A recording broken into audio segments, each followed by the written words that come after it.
యవనస్తుల కూటమి కొరకై మనం బైబిల్లో నుంచి లూకా సువార్త 17వ అధ్యాయం 3వ వచనం.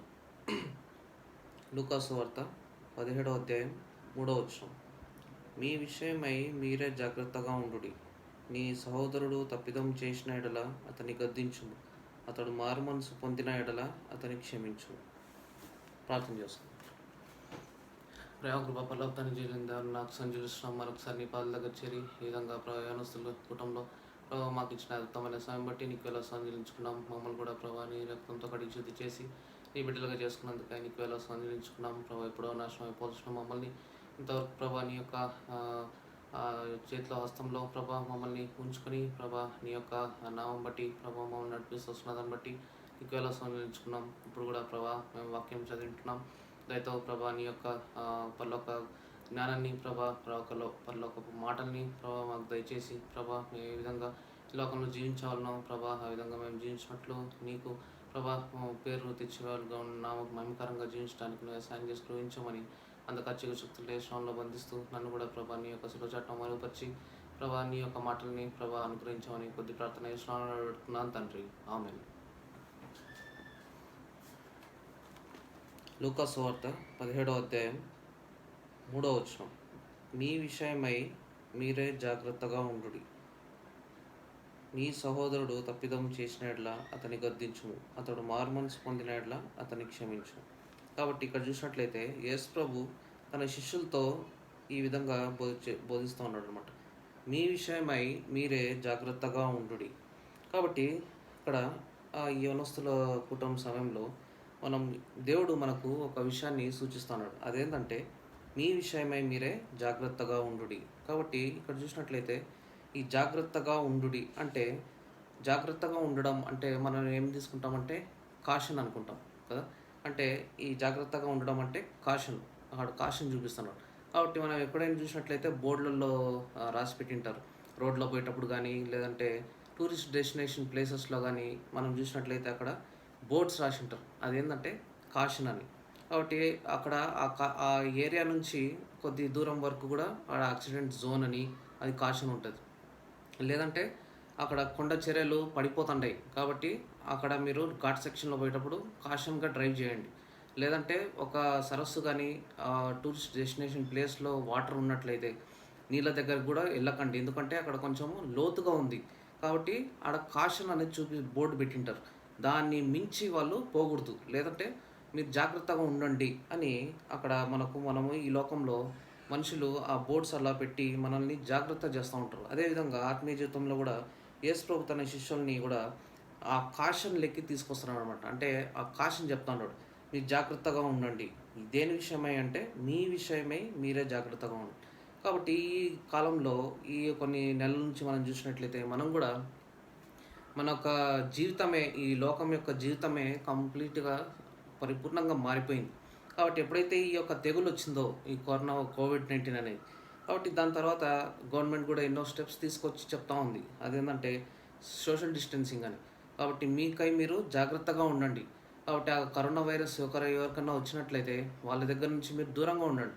కాబట్టి మీరు ముఖానికి మాస్కులు పెట్టుకోండి. లేదంటే ప్రతిరోజు కూడా ఈ ఆహారాన్ని మల్టీవిటమిన్ టాబ్లెట్స్ కానీ లేదంటే ఏ ఆహారం ఇమ్యూనిటీ ఇస్తుందో ఆ ఆహారాన్ని కూడా మీరు తీసుకోవాలని చెప్పి గవర్నమెంట్ కూడా ఎంతో స్టెప్స్ ఇచ్చి చాలా రిగరస్గా వాళ్ళు వర్కౌట్ చేస్తుంటారు అనమాట. కాబట్టి ఇవన్నీ కూడా జాగ్రత్తలు పాటించాలా. జాగ్రత్త ఎందుకంటే అక్కడ ఒక అపాయం ఉంది. కాబట్టి ఆ అపాయంలో పడిపోకుండా ఉండడానికై మనం ఏం చేయాలంటే జాగ్రత్తగా ఉండమని సూచిస్తుంటారు అనమాట. కాబట్టి శారీరకంలో విషయంలో మనుషులు ఎంతో జాగ్రత్త వహిస్తూ ఉంటారు. ఈ యొక్క శరీరం నశించిపోయే దాని గురించి ఎంతో వాళ్ళు చింతిస్తూ ఉంటారు. కాబట్టి అదేవిధంగా శరీరం కోసం నశించిపోయే దానికోసమే ఇంత చింతించినప్పుడు ఏ దేవాది దేవుడైన యేసు ప్రభు ఆయన ఇంకా ఆత్మీయత గురించి ఇంకెంత చింతిస్తూ ఉండాలి. కాబట్టి అందుకే శిష్యులతో ఆయన ఏమంటున్నాడంటే మీ విషయమై మీరు జాగ్రత్తగా ఉండండి. కాబట్టి ఇక్కడ మనం చూసినట్లయితే ఆ శరీరం కోసం మనము ఇంత జాగ్రత్త వహిస్తూ ఉంటాం. అంటే మనుషులు ఎంతగా ఆ శరీరం కోసం దాని మీద ఆశలు పెట్టుకుంటారంటే అంటే వాళ్ళంతగా బతికి ఉండాలా, మేము బతకాలా అనే ఆశతో ఉన్నారంటే. కాబట్టి అదేవిధంగా ఆత్మీయ జీవితంలో కూడా నీ యొక్క ఆత్మ నశించిపోకూడదు. నీ యొక్క ఆత్మ రక్షించబడాలని చెప్పి దేవుడు కూడా కొన్ని జాగ్రత్తలు సూచిస్తూ ఉంటాడు అనమాట. కాబట్టి అదేవిధంగా ఇక్కడ మీ మీ విషయమై మీరే జాగ్రత్తగా ఉండండి. కాబట్టి ఇంతవరకు కూడా కరోనా వైరస్లో మనం ఒకరి విషయమై ఒకరు జాగ్రత్తగా వహిస్తూ ఉండాలి. కాబట్టి ఆ పక్క ఇంటి వానికి వచ్చింది కాబట్టి నాకు కూడా రావచ్చేమో అని అతని విషయమై మనము జాగ్రత్త పడుతున్నాం. కానీ ఈ విషయంలో ఆత్మీయ జీవితంలో చూసినట్లయితే మీ విషయమై మీరే జాగ్రత్తగా ఉండండి అంటాడు. కాబట్టి ఇది ఎంతో డేంజరస్ అనమాట. ఇంకా కరోనా వైరస్ కంటే ఈ యొక్క విషయం చాలా డేంజరస్. ఎందుకంటే మీ విషయమై మీరే జాగ్రత్తగా ఉండాలి. కాబట్టి నా విషయమై నేనే జాగ్రత్తగా ఉండాలి. నేను ఒకరిని చూడకూడదు. ఒకరి యొక్క పరిస్థితి నేను దాని ప్రకారంగా నేను నడవడం కాదు. ఒకరి జీవితం పట్ల నేను కాదు. కాబట్టి నా ఆత్మ ఏ విధంగా ఉంటుంది, నా ఆత్మ ఎక్కడికి వెళ్తుంది, నా విషయం నేను జాగ్రత్త పడాలి. అంటే ఆ వైరస్ అనేది నాలో నేనే సృష్టించుకోవడానికి కూడా ఛాన్సెస్ ఉంటాయి. కాబట్టి నువ్వు క్రియేటర్ అయిపోతావు ఆ వైరస్కి. కాబట్టి దేవుడు ఏం చేస్తున్నాడంటే నీ విషయమై నీవే జాగ్రత్తగా ఉండాలి.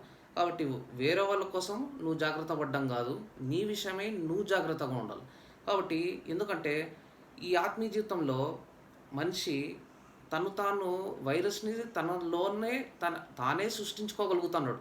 కాబట్టి ఎందుకంటే ఈ యొక్క ద్వేషం, పగ, ఈ యొక్క దొంగతనం, వ్యభిచారం, లేదంటే ఈ యొక్క అన్ని రకరకాలమైన విషయాలన్నీ కూడా చూసినట్లయితే లోపల నుంచి వచ్చేవి. కాబట్టి మనమే నేనే నా విషయమే నేను జాగ్రత్త పడాలి.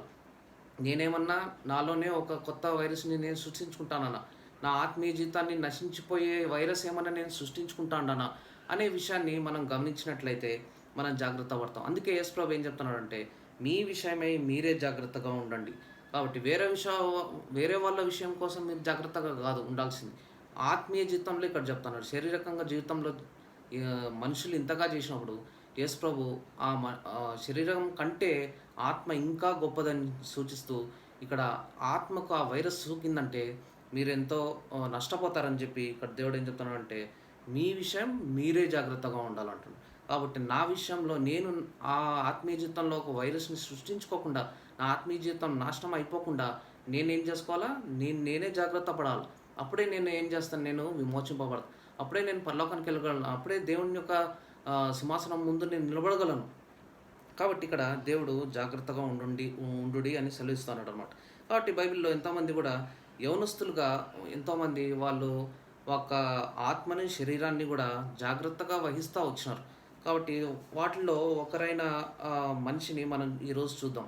ఆయన అంటే మనకు యవనస్తుడుగా హెచ్చరికలు ఇస్తున్నాడు. కాబట్టి ఆయన జీవితంలో కొన్ని విషయాలు పాటించినాడు.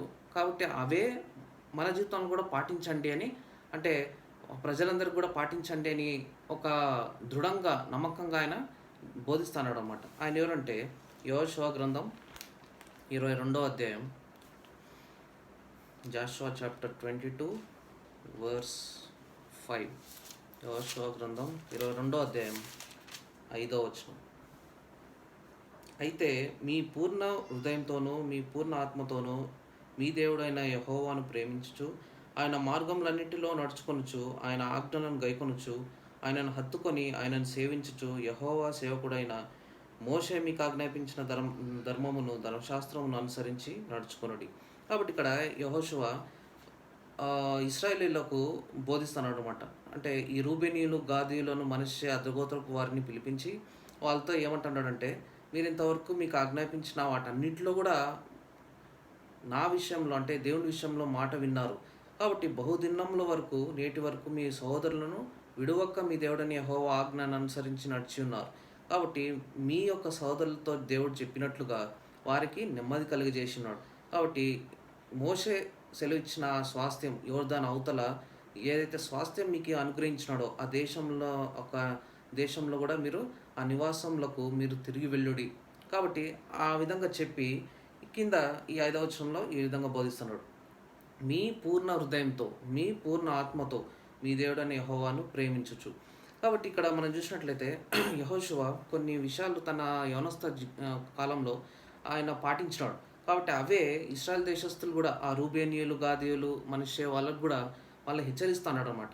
మీరు కూడా ఈ పాయింట్స్లో నుంచి మీరు దాన్ని అవలంబించండి. అప్పుడు మీరు నడుచుకున్నట్లయితే మీరు జాగ్రత్త వహిస్తారు అని ఈ యెహోషువ ఇశ్రాయేలీయులకు బోధిస్తున్నాడు అనమాట. కాబట్టి ఈరోజు మనము కొన్ని క్యారెక్టరిస్టిక్స్ అంటే అబ్జెక్టివ్స్ మనం చూసినట్లయితే ఏ విధంగా యెహోషువ తన జీవితకాలంలో కొన్ని విషయాలు తన జీవితంలో పాటించినాడు. అప్పుడే ఆయన ఆత్మీయ జీవితంలో, శారీరక జీవితంలో కూడా జాగ్రత్త వహిస్తూ వచ్చాడనమాట. కాబట్టి ఆ విషయాలు మనం మొట్టమొదటిగా చూసినట్లయితే అయితే మీ పూర్ణ హృదయంతోనూ, మీ పూర్ణ ఆత్మతోనూ మీ దేవుడైన యెహోవాను ప్రేమించుచు. మొట్టమొదటి విషయం దేవుడిని ప్రేమించడం.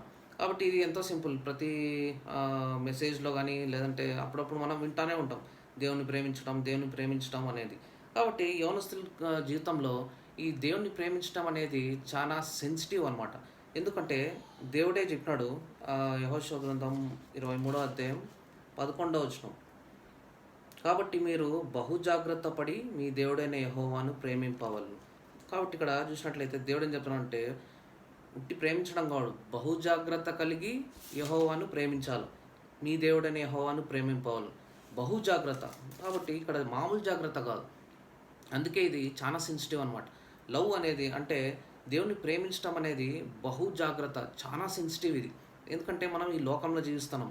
ఈ లోకంలో జీవించినంత కాలం మనము ఏ విధంగా ఉంటామంటే తొట్టిల్లడానికి ఆస్కారం ఉంటుంది. యవ్వనస్తులు తప్పక తొట్టిల్లుదురు అని సెలవిచ్చినాడు. కాబట్టి దానికి ఆస్కారం ఉంటుంది, పడిపోవడానికి ఛాన్సెస్ ఉంటాయి. కాబట్టి మనం ఏం చేయాలంటే బహు జాగ్రత్తగా, ఎంత బహు జాగ్రత్తగా అంటే దాని వర్డ్ని ప్రిసైజ్ అంటారు, ప్రెసిషన్ అంటారు. అక్యురసీ ఒకటి ఉంటుంది, ప్రెసిషన్ ఒకటి ఉంటుంది. కాబట్టి అక్యురసీ కంటే ప్రెసిషన్ ఇంకా చాలా లోతైన అనుభవం. కాబట్టి అదేవిధంగా ఇక్కడ మనం ఎవరిని ప్రేమిస్తున్నాం? ఈ లోకాన్ని ప్రేమిస్తున్నామా? లేదంటే దేవుని యొక్క మందిరాన్ని, దేవుని యొక్క ప్రజల్ని, దేవుని యొక్క సమస్త విషయాల్ని, వాక్యాన్ని, ఇవన్నిటిని, దేవుని యొక్క వెలుగుని మనం ప్రేమిస్తున్నామా అనేది మనం జ్ఞాపకం చేసుకోవాలి. యవనస్తుల జీవితంలో మనకి లోకం ఏ విధంగా ఉంటుందంటే చాలా పచ్చగా కనిపిస్తూ ఉంటుంది. అన్నీ కూడా అనుభవించాలా. ఎందుకంటే ఫ్రెండ్స్ అప్పుడే వస్తారు. మీ జ్ఞానం ఎక్కడి నుంచి వస్తుందంటే ఫ్రెండ్స్ నుంచే వస్తుంది అని అందరూ చెప్తారు.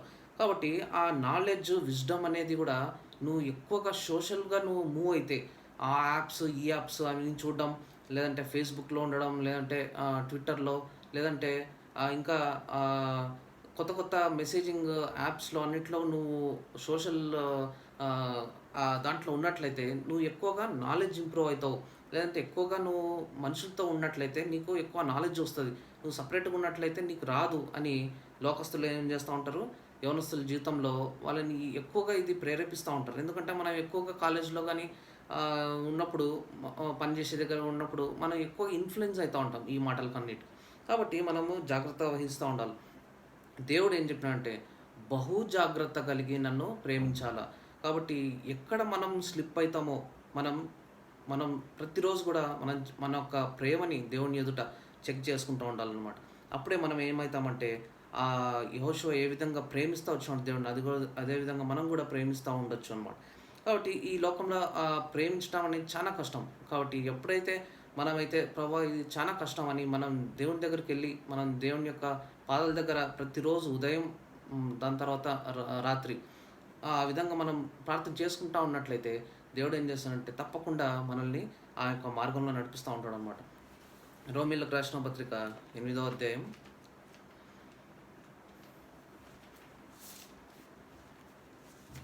35వ వచనం. రోమీయులకు రాసిన పత్రిక 8వ అధ్యాయం 35వ వచనం. క్రీస్తు ప్రేమ నుండి మనల్ని ఎడబాపు వాడేవాడు. శ్రమ అయినను, బాధ అయినను, హింస అయినను, కరువైనను, వస్త్రహీనత అయినను, ఉపద్రవమైనను, ఖడ్గమైనను మనలను ఎడబాపున. కాబట్టి ఇక్కడ కొన్ని విషయాలు చూస్తున్నాం. అదేంటంటే క్రీస్తు ప్రేమ నుండి మనల్ని ఎడబాపు వాళ్ళు ఎవరు? మనల్ని దేవుని యొక్క లవ్‌లో నుంచి సపరేట్ చేసేది ఏది చేస్తది? శ్రమ చేస్తదా? ఒకవేళ మనకు శ్రమ వస్తే దేవుని దగ్గర నుంచి దూరం అవుతామా? కాదు. హింస అయితే దేవుని ప్రేమ నుంచి మనం దూరం అవుతామా? వస్త్రాలు లేకపోతే, ఖడ్గం వచ్చినప్పుడు కూడా మనకు దేవునికి మనకు మధ్య ఆ ప్రేమ అనేది అది కట్ చేయలేదనమాట. నీకు శ్రమ కట్ చేయలేదు, నీకు హింస కట్ చేయలేదు, వస్త్రహీనత, నీ ప్రాబ్లమ్స్ ఏదున్నా కూడా దేవునికి మధ్యలో నీకు ఉన్న ఆ లవ్ అనేది బంధం కట్ చేయలేదు. ఒకటే ఒకటి కట్ చేస్తుంది, అదేంటంటే నువ్వే. కాబట్టి నేనే ఆ లవ్‌ని కట్ చేసుకోవడానికి ఛాన్స్ ఉంది కానీ మిగతా ఏవి కానీ కట్ చేసుకోవడానికి ఛాన్స్ లేదనమాట. అందుకే దేవుడు ఏం చెప్తున్నాడంటే బహు జాగ్రత్త, మీ విషయమై మీరే జాగ్రత్తగా ఉండండి. కాబట్టి నువ్వే నీ యొక్క లైఫ్‌ని డిస్ట్రాయ్ చేసుకోవచ్చు. నీకే నీకే నీకే ఆ పవర్ దేవుడు ఇచ్చినాడు. ఏ ఊరికే గాని, ఆ సైతానికి గాని, లేదంటే ఏ యొక్క పవర్‌కి గూడా నీకు ఆ దేవుడు చివరికి దేవునికి గూడా నీ మీద అధికారం నువ్వు చాయిస్ ఇచ్చినాడు. నువ్వు యెస్ ఆర్ నో అనేది నీ చేతిలో ఉంది. కాబట్టి నిన్ను నువ్వే డిస్ట్రాయ్ చేసుకోవడానికి సమస్తం నీకే దేవుడు అంత అప్పగించినాడు. అందుకే దేవుడు ఏమంటున్నాడంటే, మీ విషయం మీరే జాగ్రత్త వహించాలి. కాబట్టి యెహోషువ గూడా ఆయన ప్రేమించినాడు. దేవుడిని ఎంతగా ప్రేమించినాడంటే 33వ అధ్యాయం యెహోషువ సారీ నిర్గమకాండం 33వ అధ్యాయం నిర్గమకాండం 33వ అధ్యాయం 11వ వచనం. ఇక్కడ చూసినట్లయితే, మనుషుడు తన స్నేహితునితో మాట్లాడినట్లు యెహోవా మోషేతో ముఖాముఖిగా మాట్లాడుచుండెను. తర్వాత అతడు పాలెంలోనికి తిరిగి వచ్చుచుండెను. అతని పరిచారకుడును నూను కుమారుడునైన యెహోషువను యవనస్తుడు గుడారంలో నుండి వెలుపలికి రాలేదు. కాబట్టి ఇక్కడ మనం గమనించినట్లయితే యెహోషువ అను యవనస్తుడు. ఆ యవనస్తుడు ఏం చేస్తానంట, గుడారంలో నుంచి బయటికి రాలేదంట. కాబట్టి దేవుడు అంటే అంతగా ప్రేమించినాడు. అంటే దేవుని యొక్క శక్తి, దేవుణ్ణి ఏ విధంగా ఆయన అర్థం చేసుకున్నాడంటే ఇంక అక్కడి నుంచి బయటికి రాలేకపోతున్నాడు అన్నమాట. కాబట్టి మన జీవితంలో కూడా మనం మన ఎగ్జాంపుల్స్ చూసినట్లయితే మనం ఎంతోమందిని ప్రేమిస్తూ ఉంటాం. యవనస్తులుగా ఉన్నప్పుడు మనం ఒక ఆపోజిట్ సెక్స్‌ని మనము ఆకర్షిస్తూ ఉంటాం. దాన్ని ఏమంటారంటే ఆకర్షిస్తూ ఉండడం అంటారు. అంతేగాని అది అది ఆకర్షించడం, ఆపోజిట్ సెక్స్‌ని ఆకర్షించడం అంటారు కానీ దాన్ని లవ్ అనరు. ఎందుకంటే కాబట్టి అది ఆ ఏజ్‌లో అది వచ్చే హార్మోన్ డెవలప్ అయ్యే సిట్యుయేషన్ అనమాట. ఆ టైం పీరియడ్. కాబట్టి ఇక్కడ లవ్ అనేది ఏందంటే ఎంత నిన్ను చేస్తదంటే ఆ గుడారంలో నుంచి నువ్వు బయటికి రావు. అంటే దేవుడిని అంతగా అతను హత్తుకొని ఉన్నాడు. కాబట్టి యవనస్తులుగా మనం కూడా మనం దేవుడిని హత్తుకొని ఉండాల. దేవుడిని మనం ప్రేమించాల. రెండో విషయం చూసినట్లయితే యెహోషువ గ్రంథం 23వ అధ్యాయం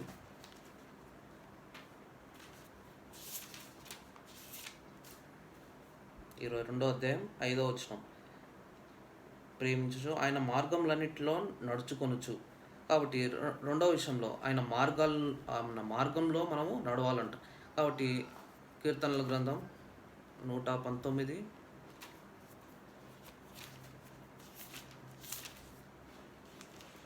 105. ఆయన యొక్క మార్గం ఏ విధంగా ఉంటుందంటే, నీ వాక్యం నా పాదములకు దీపమును, నా త్రోవకు వెలుగునై ఉన్నది. కాబట్టి నా యొక్క మార్గం నాకు కనపడాలంటే నాకు వెలుగు కావాలి. కాబట్టి ఆ వెలుగు ఎక్కడి నుంచి వస్తుందంటే, నీ వాక్యం నా పాదాలకు దీపం. కాబట్టి ఈ దేవుని యొక్క వాక్యమే మన పాదాలకు ఏందంట, అది దీపంగా ఉంటుంది. కాబట్టి కార్లకు, బస్సులకు ఇవన్నిటికి కూడా ముందు లైట్లు ఉంటాయి కదా. ఆ నడిచే ఆ టైర్స్ ముందు ఏముంటాయి, లైట్లు ఉంటాయి. ఆ లైట్లను బట్టే డ్రైవర్ చూస్తాడు ఏ విధంగా తిప్పాలా అనేది, దాని విధంగా అవి డైవర్ట్ చేసుకొని వెళ్తూ ఉంటాడు. అదేవిధంగా మన జీవితం కూడా మనం ఏ విధంగా మార్గాన్ని తిప్పుకొని వెళ్ళాలంటే ఈ వాక్యం మనకు లైట్ లాగా కనిపిస్తూ ఉంటుంది అనమాట. ఎప్పుడైతే వాక్యానుసారంగా మనం తూచా తప్పకుండా ఎవరు ఏమన్నా కానీ వాక్యం ఈ విధంగా ఉంది కాబట్టి నేను ఆ విధంగా చేస్తానని ఎప్పుడైతే నువ్వు ముందుకు పోతావో, కాబట్టి నీ జీవితంలో నువ్వు అద్భుతమైన ఆ ఒక మార్గంలో, దేవునికి ఇష్టమైన మార్గంలో నువ్వు నడుస్తావు. అదేవిధంగా ఇక్కడ కూడా యెహోషువ వాళ్ళు ఆ ఇశ్రాయేల్ దేశస్తులు ఎంతోమంది కూడా గుడారాల్లో ఆ పాలెం దగ్గర ఉన్నారు. కానీ ఈయనొక్కడే మాత్రం ఏం చేస్తున్నాడు, గుడారంలో ఉన్నాడు. మిగతా వాళ్ళందరూ కూడా యవనస్తులు, ఆయన ఏజ్లో ఉండే వాళ్ళు ఎంతోమంది ఉంటారు. వాళ్ళు ఎన్నోసార్లు కూడా ఏవతాలు చేసింటాడు. ఎప్పుడు చూసినా గుడారంలోనే ఉంటావు, దేవుని యొక్క చర్చికే పోతూ ఉంటావు, నీకేం పని లేదా వేరేది. లేదంటే మాలాగా నువ్వు ఒక్కసారి కూడా బయటికి వచ్చి మాతో మాట్లాడు, కలుసు అని, లేదంటే మాలాగా ఎంజాయ్ చేయి అని ఎన్నో విషయాలు కూడా మనకు ఈ యొక్క జనరేషన్లో పడతా ఉంటాయి. కానీ మనం ఎప్పుడైతే దేవుని యొక్క మార్గాన్ని స్టిక్ అయి ఉంటామో, వాక్యం సారంగా మనం మనం మన యొక్క జీవితాన్ని నడిపించుకుంటూ వెళ్తామో, అప్పుడు ఏమవుతుందంటే మనము ఆ యొక్క దేవుని యొక్క మార్గంలో, దేవునికి ఇష్టమైన మార్గంలో మనం నడుస్తాం. అంతేగాని ఇహలోక సంబంధమైన మార్గంలో మనం నడవం. ఎందుకంటే ఇహలోక సంబంధమైన మార్గం విశాల మార్గం. కాబట్టి అది ఎక్కడికి త్రోవదీస్తుంది, మరణానికి త్రోవదీస్తుంది. కానీ దేవుడు సెలవిచ్చే మార్గం ఎట్లాంటిదంటే చాలా తిన్ననైంది. కాబట్టి మనము గెస్ చేయలేము ఎప్పుడు కరువు వస్తుందో, ఎప్పుడు స్ట్రైట్ వెళ్తామో, ఎన్ని రోజులు మనం స్ట్రైట్ వెళ్ళాలో తెలియదు. కాబట్టి ఎన్ని రోజులు కర్వ్స్లో వెళ్ళాలనో తెలియదు. ఘాట్ సెక్షన్స్ ఎన్నో ఉంటాయి. అది తిన్ననైన మార్గం. అది చాలా జాగ్రత్తగా వెళ్ళే మార్గం. అందుకే మీ విషయమై మీరే జాగ్రత్తగా ఉండండి. కొంచెం మీరు తేడా వచ్చినారంటే కింద పడిపోతారు. మళ్ళా పైకి లేయాల. మళ్ళా ఇదే. అది క్రిస్టియన్ లైఫ్ అనమాట. కాబట్టి తిన్ననైన మార్గం ఎక్కడికి తీసుకుపోతదంటే నిత్య జీవానికి మనల్ని తీసుకెళ్తది. కానీ విశాల మార్గం మనల్ని నాశనానికి నడుపుతది. ఈ యొక్క నరకానికి తీసుకెళ్తది. కాబట్టి యవనస్తులుగా మనం ఇది చాలా జాగ్రత్తగా గమనించుకోవాలి. వాక్యం అనేది మన జీవితంలో ఉందా? నీకు అర్థమైనా, అర్థం కాకపోయినా వాక్యం అనేది నువ్వు చదువుతా ఉన్నట్లయితే నీకు తెలియకుండానే నీలో ఉంటున్న చీకటి, నీలో ఉంటున్న మస్టుని, నీలో ఉంటున్న డర్టీనెస్ అన్నిటిని కూడా ఏం చేస్తదంటే ఆ వాక్యం తొలగిస్తదనమాట. అది నీకు అర్థం కాదు. నీ జీవితాన్ని చూసేవాళ్ళు దాన్ని ఎక్స్‌పీరియన్స్ అవుతారనమాట. వాళ్ళు చెప్పగలరు గానీ నువ్వు చెప్పుకోలేవు. కాబట్టి ఆ విధంగా అంత స్ట్రాంగ్ అనమాట వాక్యం. కాబట్టి ఆ వాక్యంలో మనం ఏ విధంగా ఉండం. అప్పుడే ఆ వాక్యం మనల్ని మార్గంలో నడిపిస్తది. అదేవిధంగా సామెతల గ్రంథం 2వ అధ్యాయం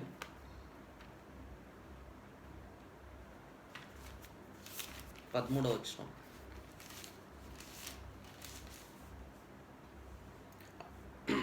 దుష్టులైన వారు అట్టివారు చీకటి త్రోవలలో నడవవలెనని యథార్థ మార్గములను విడిచిపెట్టెదరు. కాబట్టి అది దుష్టుల మార్గం నుండి, మూర్ఖంగా మాట్లాడు వారి చేతిలో నుండి నిన్ను రక్షించును. కాబట్టి ఏది రక్షిస్తుంది? ఈ యొక్క వాక్యం. అటివారు చీకటిలో త్రోవలలో నడవాలని కొంతమంది అదే పనిగా చీకట్లో నడవాలని చెప్పి యథార్థ మార్గాలని విడిచిపెడతా ఉంటారు. కాబట్టి దేవుని యొక్క సన్నిధిని వదిలేస్తూ ఉంటారు. ఎందుకు? లోకాన్ని ఆశించాలని. లోకంలో ఉండేవి ప్రీతికరంగా వాళ్ళకు ఉన్నాయి. కాబట్టి ఈ మందిరానికి వెళ్ళడం వలన ఏమొస్తుంది? ఈ యొక్క దేవుని సన్నిధిలో మెసేజ్ వినడం వల్ల మనకేమొస్తుంది? అది ఎప్పుడు బోరు. కాబట్టి మనం అది దానికంటే ఇది బాగుంది. ఈ చాటింగ్ బాగుంది. ఫేస్‌బుక్‌లో నాకు ఏం మెసేజ్ వచ్చినా బాగుంది. ట్విట్టర్‌లో ఎవరు నా ఫ్రెండు లైక్ చేసినాడో, ఫేస్‌బుక్‌లో ఎవరు నాకు లైక్ చేసినారో ఇవే నాకు మైండ్‌లోకి వస్తూ ఉంటాయి. అవే బాగుంటాయి. కాబట్టి ఆ మైండ్ ఏమైతుందంటే ఆ లోకానికి ఇష్టంగా, అనుకూలంగా కాంప్రమైజ్ అయిపోతూ ఉంటదనమాట. కాబట్టి అట్టి వారు ఎవరుంటారో చీకటి త్రోవలలో వెళ్ళేవాళ్ళు. దాన్నే ఇష్టపడతారు వాళ్ళు. వాళ్ళకి తెలీదు అది చీకటి అని. వాళ్ళకి తెలిసినా కూడా వాళ్ళు డ్రాగ్ చేయబడుతుంటారు. ఎందుకు? వాళ్ళ జీవితంలో వాక్యం లేదు కాబట్టి. కాబట్టి ఎప్పుడైతే వాక్యం ఉంటదో నీకు లైట్ కనపడుతది. కాబట్టి ఆ లైట్ ద్వారా నువ్వు ఏది కరెక్ట్, ఏది తప్పు అనేది డిజర్న్‌మెంట్ వస్తదనమాట. కాబట్టి వాక్యం అనేది చాలా చాలా ఇంపార్టెంట్. కాబట్టి యవనస్తులుగా మనం ఈ విషయాలను చూసుకోవాలి. మూడో విషయం చూసినట్లయితే యెహోషువ గ్రంథం 22వ అధ్యాయం 5వ వచనంలో ఆయన ఆజ్ఞలను గైకొనుచు. కాబట్టి ఈ కమాండ్‌మెంట్స్, ఆ ఆజ్ఞల్ని మనం గైకుంటా ఉండాలి. ఎవరు ఆజ్ఞాపించేది? ఒక కమాండర్. కాబట్టి మనం చూసినట్లయితే త్రిదళ దళాధిపతులు ఉండరు ఈ యొక్క భారతదేశం. వాళ్ళు కమాండర్స్. వాళ్ళు యెస్ అంటేనే బాంబ్ పడుతది. నో అంటే నో అంతే. వాడు చావాల్సిందే. కాబట్టి కమాండ్‌మెంట్ ఏ విధంగా ఉంటదంటే అంత షార్ప్‌గా ఉంటదనమాట. కన్‌ఫ్యూజన్‌గా ఉండదు. నువ్వు ఇది చెయ్యి అంటే ఇంక అది అంతే చేయాల్సిందే. కాబట్టి ఆ విధంగా కమాండ్‌మెంట్స్ ఉంటాయన్నమాట. కాబట్టి ఈ లోకంలోనే మనుషులు ఒకరికొకరు కమాండింగ్‌గా చేసుకుంటూ, ఒకరొకరు కమాండర్‌గా, ఇన్‌చార్జ్‌గా ఉన్నప్పుడు ఈ సర్వ సృష్టిని అంటే మనుషుల్ని సృష్టించిన దేవుడు ఇంకెంత పెద్ద కమాండర్. కాబట్టి ఆయనకు సమస్తం తెలుసు. ఆ కమాండ్‌మెంట్స్ దేవుడు చెప్పిండేది ఏ కమాండ్‌మెంట్ కూడా నష్టపోదు. దానికి బ్లెస్సింగే ఉంటది కానీ నష్టం అనేది ఎప్పుడు ఉండదు. ఒకవేళ నష్టపోయినా దాన్ని రెండంతలు కూడా దేవుడు తీసుకొస్తాడు. ఎందుకంటే నువ్వు దేవుని యొక్క కమాండ్‌మెంట్ విన్నావు కాబట్టి. కాబట్టి దేవుని యొక్క కమాండ్‌మెంట్ ఏ విధంగా ఉంటదంటే అది విశ్వాస సహితంగా ఉంటది. కాబట్టి అది విశాలకరంగా ఉంటది. కన్‌ఫ్యూజన్‌గా ఉండదు. అదేవిధంగా అది ఒక లైట్ లాగా ఉంటది ఆ కమాండ్‌మెంట్. అదేవిధంగా అది పరిశుద్ధంగా ఉంటది. అది నీకు బరువుగా ఉండదు. భారంగా అనిపియదనమాట. అదేవిధంగా అవి ఎట్లాంటిది ఉంటాయంటే ప్రామిసింగ్‌గా ఉంటది. అది ఎటర్నల్‌గా ఉంటది. కాబట్టి ఈ విషయాలన్నీ కూడా దేవుని యొక్క కమాండ్‌మెంట్ ఇంత అద్భుతంగా ఉంటది. కాబట్టి మనుషులు ఏం చేస్తారంటే ప్రామిస్ చేస్తారు. మనుషులు ఏం చేస్తారు? కమాండర్ ఏం చేస్తాడు? "నువ్వు ఫైటింగ్‌కెళ్ళు. లేదంటే నువ్వు ఫైర్ ఓపెన్ చెయ్యి. No problem. నీకేం కాదు" అంటాడు. కానీ ఆ బుల్లెట్ శత్రువు దగ్గర నుంచి వీనికి సోల్జర్‌కి తగిలినప్పుడు ఈ కమాండర్ ఏం చేయలేడు. కాబట్టి మనుషులు ప్రామిస్ చేస్తారు. కానీ ఆహ్, దాన్ని నిలబెట్టుకోలేరు. కానీ దేవుడు ప్రామిస్ చేశాడంటే మాత్రం కంపల్సరీగా అది దేవుడు నిలబెడతాడనమాట. కాబట్టి దేవుడు నీకు చెయ్యి, నువ్వు ఈ విధంగా జరుగుతది అంటే ఆ విధంగానే జరుగుతది. ఒకవేళ నష్టపోయినా, ఒక శరీరం పోయినా కూడా యుగాలు కూడా దేవుడు ఏం చేస్తాడు? నీకు ఆ ఒక ఇయ్యాల్సిందేదో ఇస్తాడనమాట. కానీ ఈ లోకంలో మనుషులు ఇయ్యలేరు. కాబట్టి ఇది ఎట్లాంటివి ఆజ్ఞ అంటే దేవుడిచ్చేది ఎటర్నల్. ఇది 2 రోజులు, 3 రోజులు ఉండేది కాదు. లేదంటే ఒక 50 సంవత్సరాలు రిటైర్డ్ అయినంత వరకే నీకు ఒక పని ఇస్తామని మనుషులు చెప్తారు. ఎందుకంటే రీసెంట్‌గా గూడా చైనా బార్డర్‌లో ఒకరు సోల్జర్ మన ఆంధ్రప్రదేశ్‌లో నుంచి చనిపోయినప్పుడు తెలంగాణ నుంచి అతనికి వాళ్ళ ఫ్యామిలీకి ఏమిచ్చారు, పెద్ద పోస్ట్ ఇచ్చారు. ఆహ్, ఇండియాలో number 1 post deputy collector post. కాబట్టి ఆ పోస్ట్ ఎంతవరకు ఉంటది? ఆమె ఏజు ఒక సర్టెన్ 60, 70 అలాంటి 60 వరకు ఉంటదంతే. దాని తర్వాత ఆమె దాన్ని వదిలేసుకొని రావాలి. కానీ దేవుడిచ్చే బ్లెస్సింగ్, దేవుడిచ్చే ఒక ప్రామిస్ ఎట్లాంటిదంటే ఎటర్నల్. ఆయన దానికి ఎటర్నల్‌గా నీకు ఆ పరలోకంలో నీకు స్వాస్థ్యం అనుగ్రహిస్తాడు. కాబట్టి దేవుని యొక్క ఆజ్ఞను ఎప్పుడైతే తూచా తప్పకుండా పాటించినట్లయితే నీకు ఎటువంటి విధమైన ప్రాబ్లమ్ ఉండదు. ఎటువంటి విధమైన నష్టం ఉండదు. కాబట్టి అందరికీ నువ్వు బ్లెస్సింగ్‌గానే ఉంటావు గానీ, నువ్వు ఎవరికీ గానీ నష్టంగా ఉండేవాళ్ళుగా ఉండవు. నీ ఫ్యామిలీకి నువ్వు నష్టంగా ఉండవు. బ్లెస్సింగ్‌గా ఉంటావు. చర్చ్‌కి బ్లెస్సింగ్‌గా ఉంటావు. నీ ఫ్రెండ్స్‌కి బ్లెస్సింగ్‌గా ఉంటావు. నీ చుట్టుపక్కల వాళ్ళకు బ్లెస్సింగ్‌గా ఉంటావు. కాబట్టి దేవుని యొక్క ఆజ్ఞలు ఏ విధంగా ఉంటాయంటే అంత అద్భుతంగా ఉంటాయన్నమాట. కాబట్టి అది ఒక అథారిటీగా దేవుడు సూచిస్తా ఉన్నాడు. అదేవిధంగా మోషేకి గూడా ఆ ఆజ్ఞలను సూచించినాడు. ఆ పర్వతం మీద ఎప్పుడైతే కొండ మీద మోషేకి ఆజ్ఞాపించినాడో ఆ 10 కమాండ్‌మెంట్స్ ఇశ్రాయేలీయులకు. కాబట్టి తన యొక్క ప్రజల్ని నేను ఈ విధంగా నడిపించాలా అని దేవుడు ఉద్దేశించి ఆ ఆజ్ఞలను అనుగ్రహించినాడు. అదేవిధంగా మన జీవితంలో కూడా ఈ ఆత్మీయ జీవితంలో దేవుడు మనకు ఆజ్ఞలను ఇచ్చినాడు. నిన్ను వాళ్ళు నీ పొరుగువానిని ప్రేమించు. నీ పూర్ణ మనసుతో, నీ పూర్ణ ఆత్మతో దేవుడిని ప్రేమించు. కాబట్టి ఎప్పుడైతే ఈ 2 ఆజ్ఞలలో సర్వస్వం ఇమిడి ఉన్నాయి. కాబట్టి ఇవన్నీ కూడా మనం ఎప్పుడైతే ఫాలో అయితామో, దేవుని చెప్పినట్లుగా మనము మన జీవితంలో అన్వయించుకొని మనం ముందుకెళ్తా ఉంటాము. ఆఫ్‌కోర్స్ మనకు ఎన్నో సార్లు అడ్డంకులు వస్తాయి. కానీ దేవుని యొక్క పునరుత్థాన శక్తితో మనం మళ్ళీ తిరిగి మన దాంట్లోకి వస్తా ఉంటాము. యెహోషువ వలె మనం ధైర్యంగా యెహోషువ ఎంత గట్టిగా చెప్పగలిగినాడు. మీరు కూడా ఈ మార్గంలో నడవండి అని ఏ విధంగా చెప్పగలిగినాడు? ఆయన ఆల్రెడీ ఫాలో అయినాడు కాబట్టే ఆయన చెప్పగలిగినాడు. కాబట్టి అదే విధంగా మనం కూడా మన పిల్లలకు అట్‌లీస్ట్ మనం ఏదైతే ఫాలో అయితామో అది మన పిల్లలకి చూపించినట్లయితే, మీ యవనస్తుల జీవితంలో కూడా మనం ఏదైతే ఫాలో అయితామో మనం మన ఎదుటి వారికి చూపించుకున్నట్లయితే, మన ఫ్యూచర్ జనరేషన్‌కి చూపించుకున్నట్లయితే అప్పుడు ఎంతో ఆశీర్వాదకరంగా ఉంటది. అదేవిధంగా నాలుగో విషయంలో చూసినట్లయితే 22 అధ్యాయం 5వ వచనం. ఆయన ఆజ్ఞలను గైకొనుచు ఆయనను హత్తుకొని ఆయనను సేవించుచు. కాబట్టి ఈయన యెహోషువ ఆయనను హత్తుకున్నాడు. ఆయన హత్తుకొని ఆయనను సేవించినాడనమాట. కాబట్టి మన జీవితంలో కూడా మనం దేవుడిని సేవించాలి. మన అల్టిమేట్ గోల్ ఏందంటే, ఈ లోకంలో మన దేవుడు ఎందుకు మనల్ని పుట్టించాడంటే, దేవుడు మనల్ని ఎందుకు కలుగజేశాడంటే మనం ఆయనని సర్వ్ చేయడానికి, ఆయన యొక్క సేవ చేయడానికి. కాబట్టి మనం చూసినట్లయితే ఈ లోకంలో కూడా గవర్నమెంట్ సర్వెంట్స్ ఉంటారు. కాబట్టి వాళ్ళు they are serving the government. కాబట్టి వాళ్ళు ఒక గవర్నమెంట్‌కి కింద సర్వ్ చేస్తుంటారు. కాబట్టి దాంట్లో వాళ్ళకు కొన్ని రిక్వైర్మెంట్స్ ఉంటాయి. ఒక సర్వింగ్ చేయాలంటే అందరిని తీసుకొని గవర్నమెంట్ వాళ్ళు పని చేపించుకోరు. వాళ్ళకు రిక్వైర్మెంట్ ఉంటాయి. 30 ఇయర్స్ వరకే నువ్వు ఎలిజిబిలిటీ దాన్ని అప్లై చేసుకోవచ్చు ఆ పోస్ట్‌కి. లేదంటే 30 దాటిందంటే నువ్వు నాట్ ఎలిజిబుల్. నువ్వు పనికిరావు.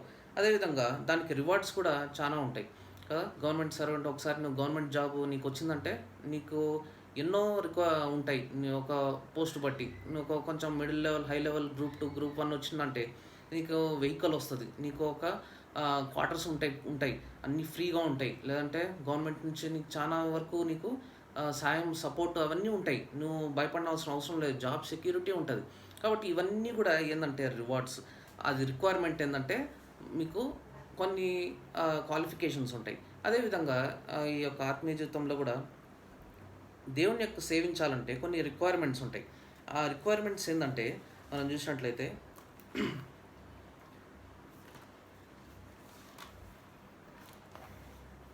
మొట్టమొదటి దానికి రిక్వైర్మెంట్స్ కావాల్సినట్టు ఏంటంటే ఫియర్ అంటే భయం ఉండాలి. ఫస్ట్ ఆఫ్ ఆల్ మనకు దేవుని సేవించాలా అంటే, దేవుని సేవించడం అంటే అది మామూలు కాదు. నువ్వు భయంతో దేవుణ్ణి సేవించాలి. ఇంకోటి ఏంటంటే అప్రైట్‌గా ఉండాలి. కాబట్టి నువ్వు ఎక్కడే కానీ వంకర టింకర్లుగా నీ జీవితం అనేది ఉండకూడదు. అప్రైట్‌గా నువ్వు నడవాలి. అప్రైట్‌గా నువ్వు మార్గంలో నడిచినప్పుడే నువ్వు ఆ సేవను చేయగలుగుతావు. అదేవిధంగా నువ్వు నమ్మకంగా ఉండాలి. లాయల్‌గా ఉండాలి. కాబట్టి నువ్వు అపనమ్మకంగా జీవించకూడదు. ఎందుకంటే రాజుల కాలంలో కూడా చూసినట్లయితే రాజులు ఎవరి మీద డిపెండ్ అవుతారంటే ఈ లాయల్ పీపుల్ మీదనే డిపెండ్ అవుతారు.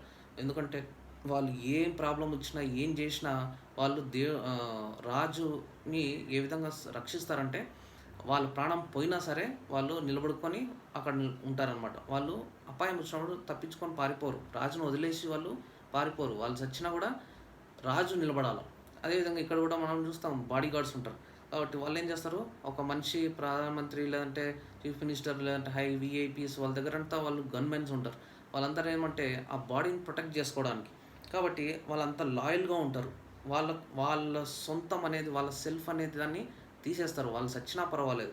కాబట్టి ఆ విధంగా ఉంటారు. అదేవిధంగా ఈ రిక్వైర్మెంట్ ఇక్కడ సర్వింగ్ ద లార్డ్ అంటే రిక్వైర్మెంట్ ఏంటంటే హ్యూమిలిటీ ఉండాలి, దీనత్వం ఉండాలి. అదేవిధంగా అన్నిటికంటే గొప్పది ఏంటంటే ప్రేమించాలి. కాబట్టి నువ్వు ఎప్పుడైతే నువ్వు ప్రేమిస్తావో అప్పుడు దేవుడిని ఏం చేస్తావు, నువ్వు సేవిస్తావు. కాబట్టి ఆ ప్రేమ అనేది నిన్ను సేవించడానికి అంటే కట్ చేయదనమాట. నువ్వు ఆటోమేటిక్గా దేవుణ్ణి సేవిస్తావు. కాబట్టి ఎందుకంటే ప్రేమిస్తున్నావు కాబట్టి. అదేవిధంగా ఇక్కడ యెహోషువ కూడా ఆయన గుడారంలో నుంచి బయటికి రాలేదు. ఆయన గుడారంలో ఉన్నాడు కానీ దేవుణ్ణి సేవిస్తూ వచ్చినాడు. ఎందుకు? ఆయన ప్రేమించినాడు కాబట్టి. దేవుడు అంటే భయం ఉంది కాబట్టి. ఆయన స్ట్రైట్ ఫార్వర్డ్గా దేవుడు చెప్పినట్లుగా ఆజ్ఞలు గైకున్నాడు కాబట్టి. ఆయన నమ్మకస్తుడు కాబట్టి. అదేవిధంగా ఆయన దీనత్వంతో నాలో ఏం లేదు అంతా నువ్వే ప్రభా అని చెప్పి ఎప్పుడైతే దేవుని దగ్గర ఉన్నాడో అప్పుడే ఆయన ఒక గొప్ప లీడర్గా మారినాడు, ఒక గొప్ప కమాండర్గా మారినాడు. మోషే తర్వాత ఎవరే కానీ తీసుకోలేనటువంటి పొజిషన్ని ఈ యెహోషువ అనే యవనస్తుడు తీసుకోగలిగినాడు. ఎందుకంటే ఇవన్నీ కూడా ఖచ్చితంగా ఆయన జీవితంలో పాటిస్తూ వచ్చినాడు. కాబట్టి ఎప్పుడైతే సర్వ్ చేసినాడో ఆయనకు రివార్డ్స్ ఏమేమి వచ్చినాయంట మనం చూసినట్లయితే యోహాను సువార్త 12వ అధ్యాయం 26వ వచనంలో అది హానర్ చేస్తుంది, డివైన్ హానర్. అదేవిధంగా దేవుడు యాక్సెప్ట్ చేస్తాడు. తండ్రి యేసు ప్రభు తండ్రి దగ్గర యాక్సెప్ట్ చేస్తాడు. రోమేలకు రాసిన పత్రిక 14:18. అదేవిధంగా ఎటర్నల్ ఇన్హెరిటెన్స్ కూడా ఇస్తాడు. అది కొలస్సీయులకు రాసిన పత్రిక 3వ అధ్యాయం 24వ వచనం. అదేవిధంగా ఎటర్నల్ బ్లెస్సింగ్ కూడా ప్రకటన గ్రంథం 7వ అధ్యాయం 15, 22, 3వ వచనం కూడా 22వ అధ్యాయం 3వ వచనం. కాబట్టి ఇవన్నీ కూడా దేవుడు ఏం చేస్తున్నాడంటే తన యొక్క బిడ్డలకి ఎవరైతే సర్వ్ చేస్తారో, ఎవరైతే ఆయనను సేవిస్తారో, ఈ ఈ విషయాలన్నీ పెట్టుకొని ఎప్పుడైతే దేవుణ్ణి గొనగకుండా సంగకుండా దేవుణ్ణి ఆ ఇశ్రాయేలు ఎప్పుడైతే వాటర్ లేదో సనిగినారు గొనిగినారు, మాకు మాంసం లేదంటే సనిగినారు గొనిగినారు. కానీ దేవుడు ఏ విధంగా రెడ్ సీన్ ఓపెన్ చేశాడో వాళ్ళకి అర్థం కాదు. అదేవిధంగా మన జీవితంలో కూడా దేవుడు మనకు ఎన్నోసార్లు కూడా ఇట్లాంటి రెడ్ సీన్ని మన జీవితంలో ఓపెన్ చేస్తూ వచ్చినాడు. అయినా కూడా మనం ఏం చేస్తున్నాం, సనుగుతనం కొనుగుతున్నాం. ఒక చిన్న ప్రాబ్లం వచ్చాక అయ్యో ఏమవుతుందో ఏమో, నా ఫ్యూచర్ ఏమవుతుందో ఏమో. కాబట్టి ఈ యొక్క పరిస్థితుల్లో లోకం అంతా కూడా అంధకారంగా అయిపోయింది. నా ఫ్యూచర్ ఏమవుతుందో ఏమో, నాకు జాబ్ వస్తుందో లేదో, నా ఫ్యూచర్ మొత్తం పోయిందేమో అని నువ్వు ఎంతో టెన్షన్ పడుతూ ఉండొచ్చు, ఎంతో ఆయాస్కరంగా ఫీల్ అవుతూ ఉండొచ్చు. ఏం చేయాలో అర్థం కాకుండా నువ్వు నీ యొక్క మైండ్ కూడా బ్లాక్ అయిపోయి ఉండొచ్చు. కానీ దేవుడు ఏం చెప్తున్నాడు అంటే ఎప్పుడైతే దేవుణ్ణి ప్రేమిస్తామో, ఎప్పుడైతే దేవుని దగ్గర మనము ఈ విధంగా ఉంటామో, ఈ లవ్, ఈ దేవుని యొక్క మార్గం, దేవుని యొక్క ఆజ్ఞలు, దేవుని ఎప్పుడైతే సేవిస్తూ ఉంటామో అప్పుడు జాషువా వల్లే మనం కూడా ఫలభరితంగా ఉంటాం అనమాట. మనకేం చింత ఉండదు, ఏం ప్రాబ్లం లేదు. ఎందుకో నా దేవుడు నాకు ఉంటాడు కాబట్టి దేవుడు నాకు నిరీక్షణ. ఆయన యొక్క ప్రాబ్లమ్స్ అన్నీ ఆయన మీద వేస్తాం. కాబట్టి ఏం ప్రాబ్లం వచ్చినా కూడా దేవుడే చూసుకుంటాడు. కాబట్టి ఏం ప్రాబ్లం వచ్చినా కూడా దేవుడే చూసుకుంటాడు అనే ఒక నమ్మకంతో మనం ఏం చేస్తామంటే ముందుకు వెళ్ళగలుగుతాం. కాబట్టి దానికంతా కావాల్సింది ఏంటంటే డిసిప్లిన్ ఉండాలి. దానికంతా కావాల్సిందంటే దేవుని యొక్క వాక్యం మీద మనం ఎప్పుడు దృష్టి పెట్టాలి. దేవుని యొక్క వాక్యం మనం ద్వారానే అనుసరిస్తూ ఉండాలి. అంతేగాని లోకంని మనం చూడకూడదు. లోకస్తులందరూ కూడా ఒక మార్గంలో వెళ్తుంటారు. మేబీ వాళ్ళకి అది కరెక్ట్, కానీ దేవుడు నిన్ను ఒక మార్గంలో వెళ్ళమంటున్నాడు. కాబట్టి నువ్వు ఒక్కడవే ఆ మార్గంలో నడవాలా. ఎందుకంటే దేవునికి ఇష్టం లేదు నీ యొక్క ఫ్రెండ్స్ నీ చేపట్టుకొని ఒక మార్గంలో వెళ్ళడం. దేవునికి ఏమి ఇష్టం అంటే నీ చేయి దేవుడు పట్టుకొని నీతో పాటు నడవాలని దేవునికి ఇష్టం. కానీ మనం ఏమనుకుంటాం, నా ఫ్రెండ్ కూడా వస్తే బాగుంటుంది, నా ఫ్రెండ్ తీసుకున్న కోర్స్ తీసుకుంటేనే బాగుంటుంది, ఈ యొక్క పరిస్థితుల్లో నా ఫ్రెండ్ ఏం తీసుకుంటాడో నేను కూడా అదే తీసుకుంటా, అది కాదు. కాబట్టి దేవుడిని మనం అడగాలి, ప్రభా నేను ఏం కోర్స్ తీసుకోవాలి, ఏం చేయాలి అని ఎప్పుడైతే మనము అడుగుతామో దేవుడు ఏం చెప్తాడంటే నువ్వు ఈ సో మార్గంలో వెళ్ళు. అప్పుడే దేవునికి ఇష్టంగా ఉంటావు, నీకు సాటిస్ఫాక్షన్గా ఉంటుంది. ఒకవేళ ప్రాబ్లమ్స్ వచ్చినప్పటికీ దేవుడు దాన్ని సాల్వ్ చేస్తాడు. నీకు ఆ ప్రాబ్లం నీ మీదకి నువ్వు సాల్వ్ చేయలేవు. నువ్వు సాల్వ్ చేయని అవసరం లేదు. దేవుడు చేసుకుంటాడు. కాబట్టి ఎప్పుడైతే మనం ఈ విధంగా జాషువా వలె కళ్ళు మూసుకొని అంతే మనకు రీజనింగ్ లేకుండా దేవుని యొక్క వాక్యాన్ని మనం ధ్యానిస్తాం, మనం ముందుకు ఈ విధంగా జాషువా వలె వెళ్తా ఉన్నట్లయితే అప్పుడు మనకేమవుతుందంట, బ్లెస్సింగ్గా ఉంటాం అనమాట. అదేవిధంగా యెహోషువ 24వ అధ్యాయం 15వ వచనం. యెహోషువ కూడా చివరికి ఏం చెప్తాడంటే, యెహోవాను సేవించడం మీ దృష్టికి కీడని తోచినట్లా మీరు ఎవరిని సేవించెదరో, నది అద్దరిని మీ పితరులు సేవించిన దేవతలను సేవించెదరో, అమోరియుల దేశం మీరు నివసించుచున్నారే వారి దేవతలను సేవించెదరో నేడు మీరు కోరుకొనుడి. మీరెవరిని సేవింప కోరుకొనినను నేనును నా ఇంటి వారును యెహోవాను సేవించదము అనెను. కాబట్టి యెహోషువ చాలా దృఢంగా డిసిషన్ తీసుకున్నాడు. మీరు ఎవరైనా సేవించండి. మీరు ఎన్నో ఆ యొక్క బంగారపు దూడని చేసుకున్నారు.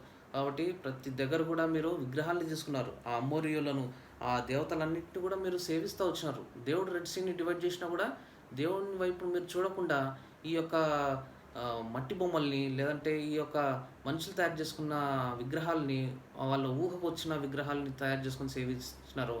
ఆ విధంగా మీరు సేవిస్తూ వచ్చారు. కానీ నేను నా విషయం నా జీవితంలో తెలుసుకునేది ఏంటంటే, దేవుణ్ణి ఎప్పుడైతే మనం ప్రేమిస్తామో, ఆయన మార్గంలో వెళ్తామో, ఆయన ఆజ్ఞలను అనుసరిస్తామో, ఆయన సేవిస్తూ వస్తామో, అప్పుడు ఏమవుతుందంట, మనకు దేవుని యొక్క శక్తి, దేవుని యొక్క పీస్ అనేది, దేవుని యొక్క ఎటర్నల్ విజన్ అనేది మనకు దేవుడు అనుగ్రహిస్తూ వస్తాడు. కాబట్టి యెహోషువ అయిన నాకు అనుగ్రహిస్తూ వచ్చాడు. కాబట్టి నేను ఎవరు ఏమన్నా సేవించని, నేను మాత్రం నా ఇంటి వారు మాత్రం యెహోవాని సేవిస్తాం అని దృఢంగా చెప్పగలిగినాడు. కాబట్టి ఎప్పుడైతే మన జీవితంలో మనం దృఢంగా ఆ విధంగా చెప్పగలుగుతామో అప్పుడు మనము దేవుని దృష్టిలో మనం టాప్గా నిలబడతాం అనమాట. కాబట్టి మనుషుల దృష్టిలో మనం నీచంగా కనపడచ్చు. ఎందుకంటే వాళ్ళు లోకస్తులు కాబట్టి. లోకం దేవుణ్ణి ద్వేషిస్తుంది. లోకం దేవుని యొక్క వాక్యాన్ని నమ్మదు. లోకం దేవుని యొక్క విషయాల్ని అది అర్థం చేసుకోలేదు. ఎందుకంటే లోకానికి దేవునికి మధ్య సంబంధం లేదు. కాబట్టి ఎప్పుడైతే ఈ విధంగా జరుగుతుందో అప్పుడే నువ్వు దేవుని దృష్టిలో, అంటే ఫ్యూచర్లో ఎటర్నల్ లైఫ్లో నువ్వు టాప్గా ఉంటావు. ఇప్పుడేమో నువ్వు టాప్గా ఉండాలని అనుకోవచ్చు ఈ లోకంలో, కానీ నువ్వు ఈ టాప్ థింగ్స్ అన్నిటిని బాటం చేసుకున్నావు అంటే ఆ పరలోకంలో ఎటర్నల్ లివింగ్లో నువ్వు అనుకోకుండా నువ్వు టాప్గా ఉంటావు అనమాట. కాబట్టి మోషే కూడా ఆయన ఒక రాజు సింహాసనాన్ని, లేదంటే రాజు యొక్క పవర్ని అవన్నింటినీ కూడా వదులుకొని ఏం చేసినాడు, ఈ విధంగా దేవుని యొక్క ప్రజల్ని విడిపించాలని తీర్మానించుకున్నాడు. కాబట్టి ఆయన నో అని ఎక్కడ చెప్పలేదు. కాబట్టి ఆయన దేవుని యొక్క శక్తి ద్వారా ఆయన ముందుకెళ్ళినాడు. ఒకవేళ ఆయన చేత కాకపోయినా కూడా దేవుడు ఏం చేసినాడు, ఆయన నడిపిస్తూ వచ్చాడు. కాబట్టి ఎప్పుడైతే మనం దేవుని యొక్క హస్తంలోకి అప్పగించుకుంటామో మన జీవితాన్ని, యవనస్తులుగా ఎన్నో ప్రాబ్లమ్స్ వస్తాయి. ఇప్పుడు జాబ్ కోసం ఎంతో వెయిట్ చేయొచ్చు, లేదంటే లైఫ్ పార్ట్నర్ కోసం ఎంతో వెయిట్ చేయొచ్చు, లేదంటే మిగతా ఫ్యామిలీ ప్రాబ్లమ్స్ ఎన్నో ఉండొచ్చు. ఇట్లాంటి పరిస్థితుల్లో ఏం చేయాలని ఒకటే ఒక విషయం, మోకాళ్ళ మీదకి ఎప్పుడైతే మనం వచ్చి దేవుని సన్నిధిలో మనం మోకరించి దేవుడిని అడుగుతామో, దేవుడు మనకుంటున్న ప్రాబ్లమ్స్ అన్నిటినీ ఆయన మీద వేసుకొని మనకు అద్భుతంగా మనకి మెరాకిల్ని చూపిస్తాడనమాట. ఈ యొక్క కండిషన్లో కూడా అందుకే దేవుడు ఏం చెప్తాడంటే, విశ్వాసుల దగ్గరికి విశ్వాసాలు నేను అంటే అడుక్కొని తినేలాగా, అంటే వాళ్ళ ఆ విధంగా నేను చేయను అని దేవుడు సెలవిస్తాడనమాట. కాబట్టి మనం ఏం భయపడిన అవసరం లేదు. ఇటువంటి పరిస్థితుల్లో కూడా మనం దేవుని మీద నమ్మకం పెట్టుకొని, దేవుడు ఏ విధంగా ఏలియాకు ఆ విధంగా కాకుల ద్వారా ఆ మాంసం తీసుకొచ్చి ఇస్తూ ఉన్నాడు, అదేవిధంగా మన జీవితంలో కూడా మనం ఎటువంటి పరిస్థితి ఉన్నప్పటికీ, ఎటువంటి నీచమైన ప్రాబ్లమేటిక్ సిచ్యుయేషన్లో మనం ఈ లోకంలో ఉన్నప్పటికీ దేవుడు మన చెయ్యి వదలడు. దేవుడు మన చెయ్యిని వదిలిపెట్టడు. ఆయన దాన్ని హస్తాన్ని గట్టిగా పట్టుకుంటాడు.